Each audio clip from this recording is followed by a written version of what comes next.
একটা কথা জানিয়া রাখুন জানি যে শরীয়তে মুহাম্মদীর মাঝে মানুষের ফায়দার কোনো জিনিস নিষেধ করা হয়েছে না, আর মানুষের ক্ষতির কোনো জিনিসের পারমিশন দেওয়া হয়েছে না।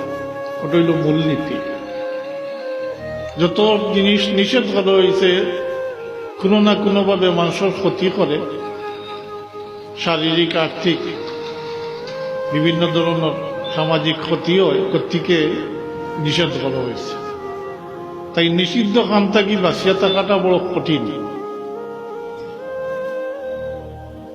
আপনার মনে চায় এখন তিলাওয়াত করতে পারবা, নমাজ পড়তে চাইতরা করতে পারবা, কিন্তু নিষিদ্ধ খাম, গুনার খাম যেটা আপনার চোখের সামনে আছে, আর আপনি যদি নিজের নষ্টের উপরে যদি আপনি কাবু করে নিতে পারেন আর বাস্তাত পারেন, তাহলে আপনি সত্যিকার মুত্তাকি। আর এই পর্যায়ে পৌঁছে গেলে তখন এবাদত বন্দেগীর প্রতি এই ব্যক্তির মজা লাগাই দিলাই না আল্লাহ। ও জানে সবসময় চায় এবাদত বন্দেগী করতে, এটা তাকওয়ার ফসল।